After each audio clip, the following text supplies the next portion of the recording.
Welcome to the Wedding Vendors Happy Hour, where we dive into the world of wedding entrepreneurs. Learn how they got started, what advice they have for you, and everything in between. So grab a drink and take a seat as we interview amazing vendors with your hosts, Derek and Jade. Wedding Vendors Happy Hour. It's a podcast, but it's also happy hour. What's up, guys, and welcome back to another episode of the Wedding Vendors Happy Hour. My name is Derek with Derek Preciado Photography. And I'm Jade with Jade Preciado Events. Today we're diving into some wild wedding industry drama. A wedding videographer in the UK was arrested after 100 couples filed complaints. Yes, 100 couples. We're breaking down what went wrong, red flags to watch out for, and how to avoid this nightmare scenario when hiring your wedding vendors. So grab a drink, take a seat, and let's get to it. Wedding Vendors Happy Hour.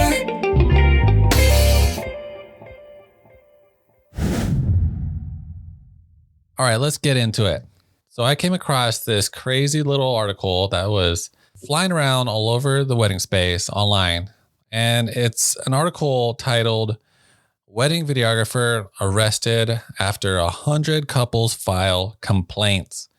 And when I heard that title, I was kind of like, how did even 100 couples file complaints? Like, this is insane. Yeah, like 100 couples, that is insane. Yeah, that's crazy insane because I can't believe this even got past one. So I'm just going to get into this and you'll understand what I'm talking about. So it starts. A wedding videographer was arrested after police received more than 100 complaints from couples about her. Numerous couples in the UK have accused a 34-year-old videographer, who was not named, of ruining their wedding day. So there's some key points right there. This is in the UK. It's an older female videographer, and people said that she ruined their wedding day. This isn't just a bad vendor. Like, this is scam level bad. And I can't even imagine the stress and disappointment the couples must have felt. Yeah, I mean, like, I don't know how they do things in the UK, but obviously they have some, like, they're soft-hearted, because I think people here in the US that wouldn't fly. That wouldn't fly past 2 clients, let alone 100. Like, this is insane. So let's get into the facts here. Okay. Complaints ranged from the videographer failing to show up despite being paid in advance to delivering promised video footage months or even years after the event. Yeah, you see. I mean, as a planner, that just blows my mind that someone can take money, not show up last minute, not have a backup plan, and then leave couples, even if they showed up, leave couples hanging for high and dry years without their footage. Yeah. So, cause there's a lot I could get into this. Like, they say months or even years, like that's a wide range. So as videographers, like me being a videographer, me doing video as well, like I know that a couple months could be normal, like 2 months. Hey, I'll have your footage within like 2, 3, even probably 6. I mean, I don't know. No, that's too long. 6 is too long. Okay. Well, 2 to 3. Yeah. Like, for you want your stuff. If I booked a wedding videographer and they're like, here's your video in 2 weeks, I'd be like, what the heck? Like, did you put any creativity to this? Like, this is just, I want my stuff knowing that it was like really thought out, really put in. So like 2 months at least. Yeah. Well, every videographer has their own pace. And that's why I think that it's, an important detail to look at when you're searching for your videographer, is like the editing window, just to make sure it's clear, whether it's in the contract or just in a discussion that you've had. And so, everybody knows the deadline and what to expect, but we don't know, if this lady had a contract or what was in that contract. So I would be really curious. Yeah, that's what I want to get into too, but let's continue. Okay. Newlyweds complained of issues which included the videographer being paid for her work before canceling on the morning of the wedding, as well as her taking months or even years to have completed video packages sent to them. So this lady was straight up take the retainer being booked, then probably like the month of the wedding, got the final balance, and then the morning of the wedding was just like dipped. Okay. Like I'm not sorry. Canceling morning of and being paid in advance. That's like beyond unprofessional and unheard of, like in our local hair area. Being paid. Yeah, you get paid in advance. I know, but canceling. Yeah, canceling without a backup. So that's insane. All right, let's continue. All right, so police opened an investigation into multiple fraud allegations against the videographer, who is based in Kent, UK. She was arrested last week, according to the Mail Online. I guess that's like a news article person. And it quotes, a 34-year-old woman was arrested in relation to fraud and theft offenses on Thursday, January 23rd, 2025. A Kent police spokesperson says in a statement, she has since been bailed pending further inquiries. So this lady got thrown in the slammer. Well, yeah, I mean, especially with that many complaints, it's obviously. But she's on bail. Okay. I think. But it was obviously intentional, like. What she did? Yeah, not just like a accidental like mishap. Like she knew what she was doing. Yeah, I mean 100 times, and I mean, how can you make a mistake that many times? I mean, I could get I got so much to go off. All right, here we go.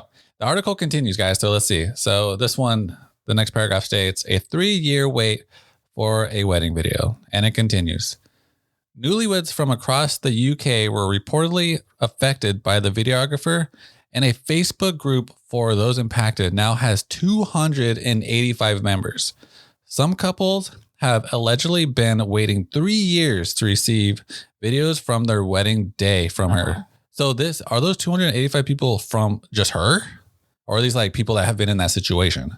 Based on the article, it seems like for her. That is, I'm just going to say it. I think that says a lot about the clients. I mean, how? Okay, it says a lot about both of them. No, if I was to go to a restaurant and if I saw 5 bad reviews, I'd be like, I don't know, but this place is kind of look iffy. Yet 285 people should be like, I'm after probably 1 review that's probably like very bad. Should probably be like, this is sketchy. This vendor is sketchy. I'm not doing this. Yes. That's insane.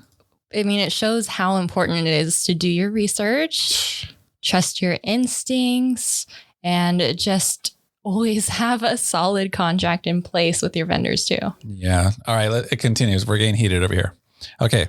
On New Year's Eve, the videographer told customers, videographer told customers that she would not be completing any edited videos. She instructed them to send external hard drives so the raw footage she captured could be sent back to them.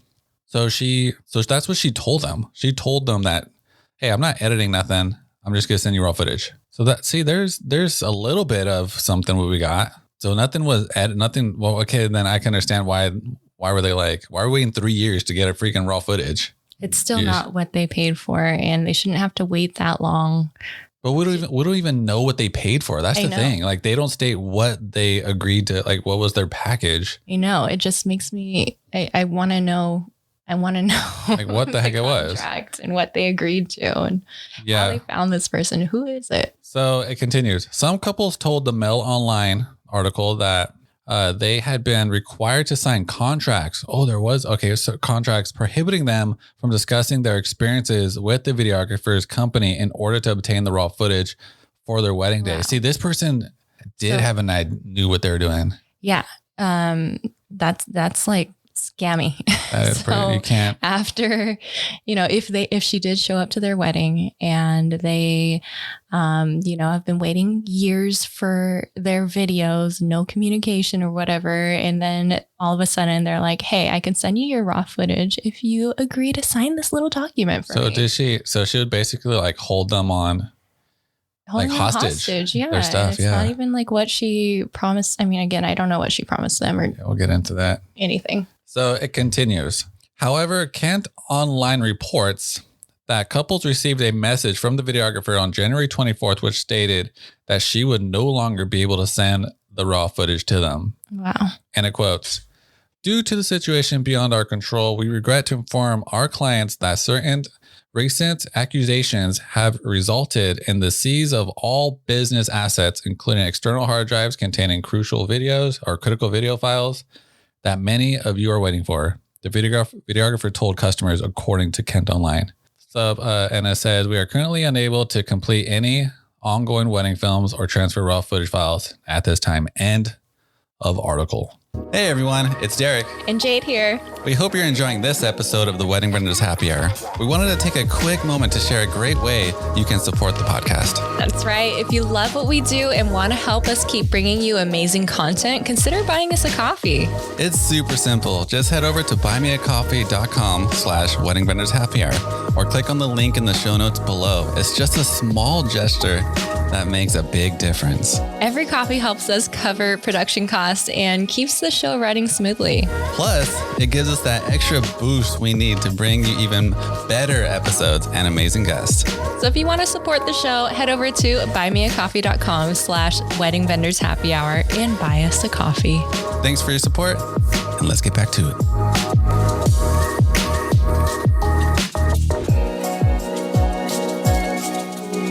Yeah.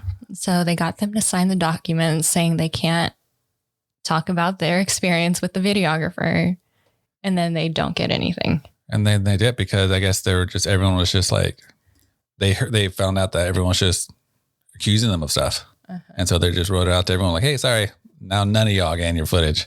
None of y'all getting anything, but I'm keeping all your money. How heartbreaking. This is insane. So let's go on some key points, some takeaways here. When it comes to like this article, and from what I heard, there's so many missing points. You know, like you mentioned, we don't know a lot of the contract. We don't know what. I don't even know how much they paid. What if these people paid only like $200, $300? Yeah, I wonder if it was like someone new, starting out, offering a good deal. But I mean, even whatever it is, like if it sounds too good to be true, it probably is. Yep. Super cheap pricing usually comes with a catch. Yeah, they always say when it comes to that, like you get what you pay for. Yes. You get what you pay for. That's why we always emphasize, how important transparency and professionalism is in the wedding industry. And I mean, a real business doesn't just take your deposit and disappear. That's theft. Yeah. So for the clients and people that are non-vendors that are listening, let's go over some key points, because I'm pretty sure all you vendors out there, you guys are on your professional point. You guys know, the pros and what you should and should not be doing. But the clients, the people that aren't vendors that are listening, listen up, because we got some tips for you. Here's some red flags. So when it comes to, like Jade said, the business, like talk about the deposits. Maybe ask your the vendor, hey, how does the payments work? What's the payment, schedule? And they'll be like, oh, I do this I do in 2 sections, booking the fee, and then maybe like a month or 2 weeks or whatever, the final balance. And then you could be like, all right, great. This is good. So what happens if you can't show up at our wedding? Do you have a backup plan?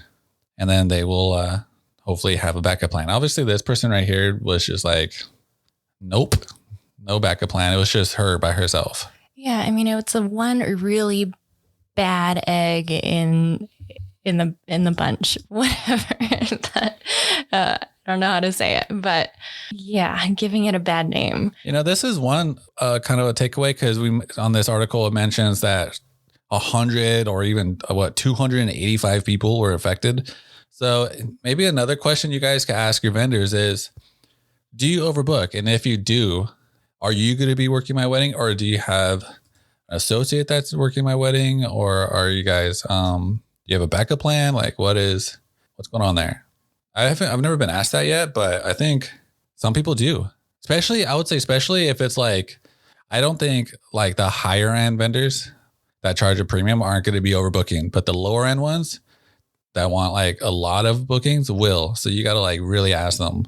Yeah. I mean, I think when it comes to like first searching for your vendors, like the first step too is just to look at, their online presence. That should be like, if you're referred to them, that's like even better. But no matter how you find them, like look at their online presence, look at their website, look at their socials, do they have a reputation? Do they have reviews you can read? previous client experiences that would have been helpful in this case, it sounds like. And, if they're a videographer, look at their portfolio. And yeah, just do some research before you even reach out to them. See, that's what makes me so just heated a little bit. It's like, all right, clients, when I read this article and I said, this literally, I think the clients are even at fault. Like I can't believe 100 people plus people book this person. Like that's insane. That's like I mentioned, us going to a restaurant that has 50 bad reviews and 2 good ones. And we're like, oh, we're expecting them to be good food. Yeah. So just do your due diligence. I mean, this shouldn't be a thing, but unfortunately, apparently it is out there, things like this. And so you just want to make sure you're not falling into a trap like that. Yeah. And next, like once you are like ready and excited about a vendor and have their contract, like first of all, have a contract. And your contract should protect both parties, not just the vendor. Yep. And just make sure that there's nothing, sketchy, make sure that it has clear deliverables for what you're getting. Like it shouldn't just say you're getting like a wedding video once it's completed with no date or deadline. It should say like, your highlight reel, a full ceremony video, or whatever they're promising you, and a time frame, a deadline for them to meet. Yeah. And also ask for examples of their past weddings. Like, hey, can you send me a video of a wedding you've done? A highlight video? Can I check out a highlight video? That's another good thing. Well, yeah. If they don't have a public portfolio, then absolutely you should be seeing a video before you book them. And I got to say too, man, it does matter. Price point does matter. Yeah. So if you're like, I want to book a videographer that's $2,000. Like they said, it really depends in the States. I don't know how much they charge in UK. Again, I think it might be, different there. So yeah, I don't know what their market is there, but I'm trying to say it just comes down to you could get what you pay for. If you don't look into it and you don't put the time in to ask certain questions besides the basic questions, you're gonna get stuck in one of these. Yeah. Easily. Mm-hmm. Ask the tough questions. How long have they been doing this? What's their backup plan if something goes wrong? And what if, make sure they have a cancellation policy, laid out in their contract. That should be like a given, and a refund policy. That way, your bases are covered. Like check that, just check that contract. And that's another thing. I don't think any of these people had planners to be in this situation. None of them. We don't know. Oh, I know. No planner would have they would have a red flag instant. It would probably be like, this person has 99.9% bad reviews. Do not book this person. Like that's insane. Unless they but then again, they probably never created like a wedding wire, never created anything where they would get reviews. But then how would people even find them? See, this is insane. I could go off. Like, how would you even find someone like this and then book them? They must have had like fake everything. I don't know. It makes you curious on who it is and all the things. Yeah, this is just, there's so much to go off. There's so much like information that's like out that I just have questions for. Another red flag, like in general, that I think of is in general for all of your vendors. Like if they're ghosting you, if it's hard to get a response or, communicate with them before the wedding day, if they're already dodging your questions before the wedding day, imagine, after they have the full payment, done your wedding, it just, when you're in communications with a vendor as you're looking for the right vendor for you, just keep that in mind, like their speed in communicating, and make sure it's going to be a breezy process, not hounding them down for answers.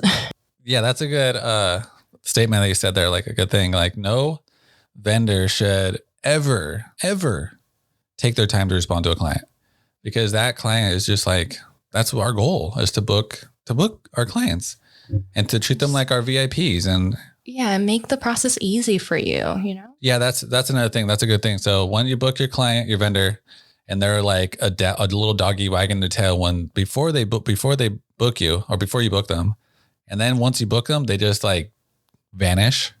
That's a red flag. They should still be like responding to you, because now you're their client. They should respond to you, and everything. They shouldn't be taking days to respond to one question. Mm-hmm. That's insane. I'm just heated over here. I could go off for days on this article. Again, I think the client just needs to really be careful. Now it's so much easier for people to put scams out, especially with AI. People really need to look into the business, look into reviews, look into Instagram, get a planner, and then have that planner vouch for you for that vendor too. Yeah. I mean, whether you're getting referrals from your planner or your venue or even your photographer, like we all know who's legit and reliable in our area. So we're always happy to help with referrals. So in general, protect yourself, get referrals from trusted vendors, ask the tough questions when you are considering a vendor, and check the contract to make sure you're covered. Jade said it best.